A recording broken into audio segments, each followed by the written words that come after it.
ఆయన అయితే ఆర్ నారాయణమూర్తి గారు వీడియో ఒకటి ఏవి రమణ గారు అయ్యి అని చెప్పేసి ఒక వీడియో అయితే బాగా ట్రెండ్ అవుతుంది. అసలు ఏం జరుగుతుంది బ్రో?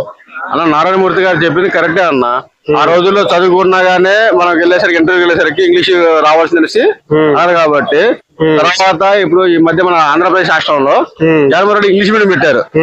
ఇంగ్లీష్ మీడియం పెడితే కొడుకు ప్రతి నాయకులు ఏమన్నారు, ఇంగ్లీష్ అని పోతే ఉండనాలకి పోతే కొన్నాళ్ళకి పోయింది అనేసి చెప్పారు చంద్రబాబు నాయుడు గారు. ఇప్పుడు ఇంగ్లీష్ మీడియం ఉంటేనే మొత్తం దేశం అంతా ఇంగ్లీషే నడుతుంది, ఇంటర్నేషనల్ భాష నడుతుంది. ఎక్కడికి వెళ్ళినా కానీ ఇంగ్లీష్ లేదు, ఏం లేదు, ఏ అప్లికేషన్ ఇంగ్లీషే. ఇప్పుడు గవర్నమెంట్ అప్లికేషన్ ఫామ్ కూడా ఇంగ్లీష్ లో పూర్తి చేయాలి. ఇక మాతృభాష తెలుగు అన్నా కానీ ఇంగ్లీష్ లోనే అప్డేట్ పూర్తి చేయాలి. నువ్వు బ్యాంక్ అకౌంట్ పూర్తి చేయాలన్నా కానీ ఏది కావాలన్నా కానీ ఇంగ్లీష్ అడుగుతున్నారు. తెలుగు అనట్లేదు, హిందీ అనట్లేదు, స్టేట్ లాంగ్వేజ్ అనట్లేదు, నేషనల్ లాంగ్వేజ్ అనట్లేదు, ఓన్లీ ఇంటర్నేషనల్ లాంగ్వేజ్ అడుగుతున్నారు ఎవరైనా కానీ. అది మాట్లాడడం కరెక్ట్. ఎందుకంటే ఆయన బాధలు పడ్డాడు కాబట్టి నారాయణమూర్తి గారు చదువుకోవడం వల్ల. ఏవి రమణ గారిని ఎందుకు వేసుకున్నట్టు?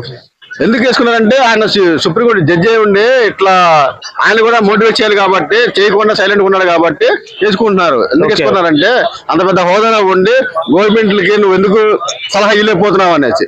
అంటే డిగ్రీలో తెలుగు లాభాష నేను ఇంగ్లీష్ లో చదివానంటే అందరికి ఆ మైండ్ నాలెడ్జ్ రావడం కదన్నా.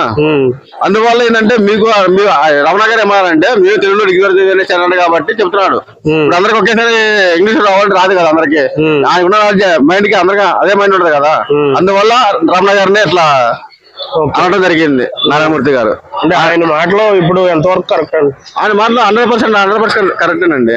ఎందుకంటే ఆయన మాట్లాడింది ఏంటంటే చాలా మంది బాధలు పడ్డలు ఉన్నారు కాబట్టి అందరూ 100% ర్యాంక్ తెచ్చుకోలేరు కదా.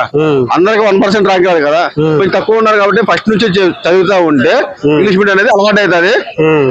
అట్లా ఇప్పుడు ఒక సంవత్సరం ఇంకో సంవత్సరం తెలుగు వద్దనలేదు ఆయన, తెలుగుతో పాటు ఇంగ్లీష్ కూడా పెట్టమంటున్నారు. అందువల్ల ఓకే బ్రో, థ్యాంక్ యూ.